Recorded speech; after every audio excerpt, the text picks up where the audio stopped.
As I'm prepping for my upcoming dual screen handheld reviews, it's becoming immediately obvious to me that the Flip 2 might be a better option for a lot of users. What's going on today, Internet? Selfish here with Retrospect. Today we're going to take a look and see if the Flip 2 is the best option for you. With all of these shiny new dual screens coming out, I still think that this might be a better option for most of the users, and we're going to find out why. Let's take a look.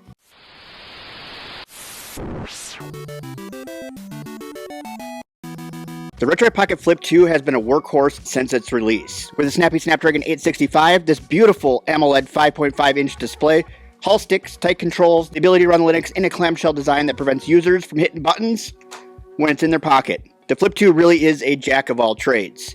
The ability to run so much on such an affordable device is something I never would have seen coming a year or two ago. Things really have advanced quickly. Aside from all the physical attributes, the Adreno GPU gives this thing next level performance. Initially, when Retroid launched this year, I directly questioned whether the Snapdragon 865 would be powerful enough to allow generational Android emulation. Well, it definitely does. The Adreno drivers coming out have become much more readily available with constant updates, and it brings the Flip 2 to an entirely different level. This device can emulate Wii U, some light PS3, a portion of Nintendo Switch, run applications and games in Windows thanks to Win Later, and even directly play your Steam library with applications like GameHub, GameHub Lite, Game Native. You can even sync your save files. Ultimately, the Flip 2 has become my pocket Steam backlog machine. Really, the Flip 2 has left us at an impasse of what else do we need. Parts of the market have been screaming for a dual screen handheld for years. In fact, many were disappointed when the Flip 2 didn't release with a dual screen. Now, this is a question I've been wanting to tackle since the release of this Retroid dual screen add-on, and as I was preparing to make this video,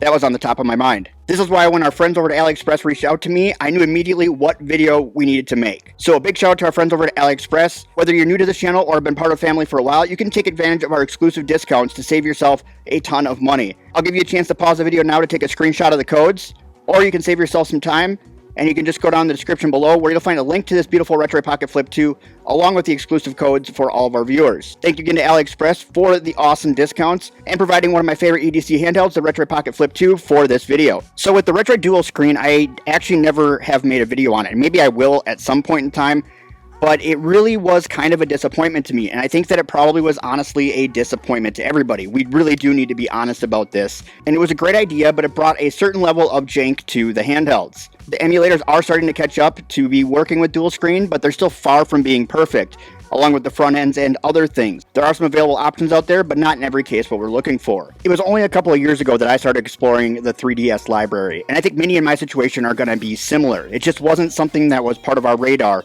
I'm just a little bit too old, I hate to say that, I'm a little bit too old to have had this be part of my daily routine. Also, it's not the top-selling Nintendo handheld, and they made lots of variations of the 3D and 2DSs.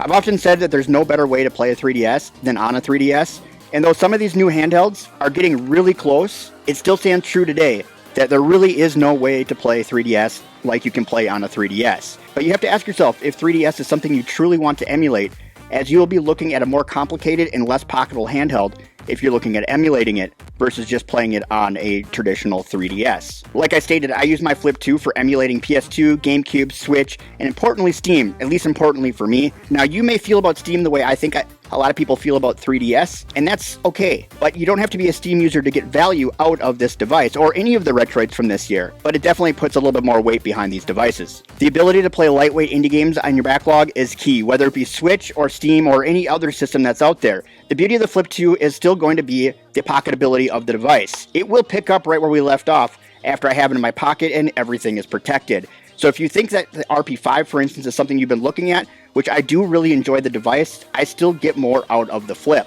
If 3DS isn't your focus, the Flip 2 is a smaller, lighter, and less complicated to use as an EDC than the Retroid Pocket 5 or even the Thor. It's really hard to tell the difference in size on here. We might be able to see it on the camera, but there is definitely a significant difference in size. I would say that this is definitely more pocketable. Also, with the Thor costing more, I am a little bit more hesitant to bring it out of the house, but it also doesn't fit in my pocket real well, where the Flip fits in just fine. Because again, the Flip 2 does offer additional protection and still has that same display and everything as the RP5, while also taking up less real estate and protecting the screen and buttons while it's in your pocket. The Retroid Pocket Flip 2 really is the device I grab while walking out the door when I want to play any of the aforementioned systems. Now, I don't want to bore you with a whole bunch of gameplay. I know some people are going to want to see that. I actually have another Flip 2 video on my channel, so if you want to, I'll put a link for that down in the description down below so you can go and see even more gameplay. But I will throw a couple games up here for you as a few things have changed. Like I said, things are progressing pretty quickly right now with Adreno drivers.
So that is the Flip 2, one of the most EDC handhelds on the Android lineup that came out this year.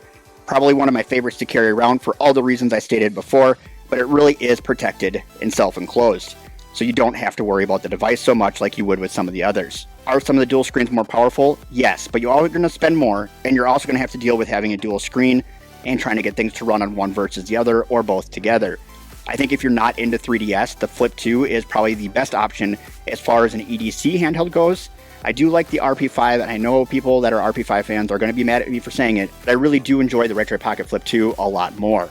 It might be because I touched one and used one before I had the RP5, but I also just like the size of it. I think it's a really good size for your hands. The sticks are in the correct place, and everything just works real well. It's a compact design that doesn't feel compact, which is really hard to do in this industry, especially when you look and all the handhelds more or less look the same. But I'd love to know your thoughts. What do you think about the Flip 2? What do you think about it versus the RP5 or any of the new Retroid devices that were just announced that will be coming out here either towards the end of the year or into the beginning of next year? We don't have any more flips on there, not so far anyways, but we do have two new devices coming out from Retroid that are very similar to the Retroid Pocket 5. But yes, I'd like to know any and all of your thoughts down there in the comment section down below. And I'd like to give another shout out to AliExpress for providing this Retroid Pocket Flip 2 for the purpose of this video. You can find the discount codes down in my thingamabob, as well as a link if you want to pick up a Retroid Pocket Flip 2 yourself. Using those discount codes that AliExpress gave us will make this more obtainable for many, I'm sure. If you stayed around in the video this long, don't forget to subscribe. We have a stack of things that are coming out as far as video content comes. I've been working on a lot of things, and so as I'm kind of coming down to the end of this yo-yo, we're going to be rifling right back out there with a whole bunch of videos. So if you like this video or you like this kind of content, please do yourself a favor and subscribe down below. No, it's above. Do me a favor and yourself a favor and subscribe. But that's all I got for today. Don't forget to comment, rate, again, subscribe, share this video with your friends because sharing is caring. It also helps grow the channel. And then take a look at one of these videos here up on the screen. YouTube picked it out for you because they said you're going to like it based off your algorithm. And YouTube's rarely wrong, so I think that you're probably going to do all right by watching one of these. But that's all I got for today. Thanks for watching. Bye-bye.